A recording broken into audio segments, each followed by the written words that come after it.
रास्ता निर्माण दाबी है मालकानगिरी जिला कालीमेला ब्लॉक लुगेल ग्राम पंचायत अंतर्गत एमपीवी 83 नंबर जो 14 नंबर वार्ड रो जो रास्ता रही तो कौन रही अभियोग तो जड़े महिला अच्छा जो चाष जमी बर्तमान ये आसुच्च पचार सीधा सड़क कौन रही अभियोग रास्ता असुविधा रही कौन असुविधा रही कादा काछा जमीते दवा गरु चाष रास्ता ভালো দরকার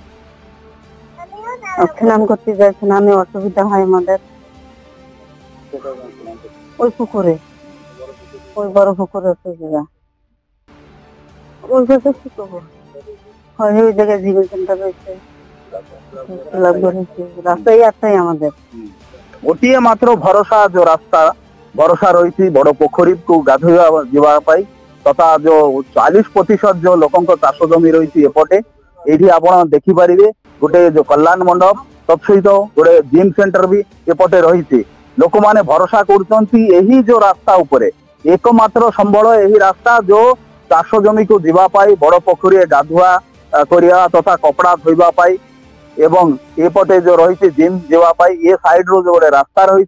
से रास्ता भी एवं निर्माण हो पारे किंतु रास्ता निर्माण जो दाबी है जो एमपीवी 83 नंबर गाँव जो 14 नंबर वार्ड रू तो आम सहित आउ जड़े अभियोगकर्ता अच्छा सीधा सड़क प्रतिक्रिया नेबा कौन कह जो रास्ता विषय आज्ञा रास्ता वर्षा हेले केनाल पार होनी नदी अंटा समान पानी हाँ लोक जड़े भासिक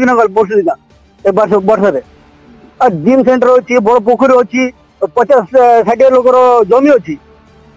हाँ किए भी जाम सरकार को बीजेपी सरकार को अनुरोध कर रास्ता यथा शीघ्र तैयारी करू बढ़िया आउ जड़े अभियोगकर्ता अच्छा जो एमपीवी 83 नंबर जो 14 नंबर वार्ड रो सीधा सड़क प्रतिक्रिया नेबा कौन रही रास्तार जो समस्या देखो जो रास्ता अच्छी आमर पाखर आम बड़ गोटे पोखरी अच्छी जिम सेंटर अच्छी कल्याण मंडप अच्छी आ गाँव जो आमर 600-700 परिवार रोचे 40% जमी आमर ए साइड अच्छा वर्षा टिके वर्षा रोड रे गाड़ी जाए होनी गोरु भी नहीं होनी पावर टूरी नहीं कि चाष जमी पहुंचे होनी आउ जीवा बाट रे गोटे नाल भी अच्छी वर्षा से नाल भी पार हो पारुनी सेठी गोटे ब्रिज भी दरकार आमर ए रोडटा भी एकांत दरकार बीजेपी सरकार को अनुरोध करुच्ची आपण यथाशीघ्र आमर ए रोडटा देखिकी कामटा आगे चलतु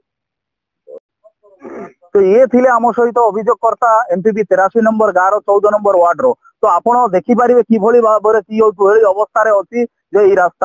रास्ता विपद संकुल अवस्था यातायात करती वर्षा टिके ही गले ये पूरा संपूर्ण पानी रे भरी जाए थाए एवं जीवाई बहुत असुविधा होती वर्तमान सुधा से अभियोग रही अति शीघ्र रास्ता निर्माण काम आरंभ हो जाऊ कहीं एपटे 40% रो यही गाँटा बहुत बड़ गाँटा ये गाँव में बहुत जनबसती रही है गाँव 40% लोकंर चाष जमी रही एपटे तत्सहित गोटे बड़ पोखरी रही कपड़ा लुगा धोवाई तथा गाधुआ करने रास्तार जाने पोखरी जाती गाधोई था मात्र एपटे रही कल्याण मंडप गोटे आउ गोटे रही जिम सेंटर तो जीवा आसवा यही रास्ता एकमात्र भरोसा तेणु गाँ लोक जो वर्तमान सरकार पाखर अनुरोध कर अति शीघ्र यही जो रास्ता काम जो निर्माण करने तो एबे खूब शीघ्र सरकार पाखर दाबी कर खूब शीघ्र यही रास्ता पर ध्यान देकर अति शीघ्र काम निर्माण करंतु बोली मालकानगिरी जिला कालीमेला ब्लॉक लुकेल ग्राम पंचायत अंतर्गत एमपीवी 83 नंबर 14 नंबर वार्ड रू गोविंद रिपोर्ट न्यूज ओडिया 30।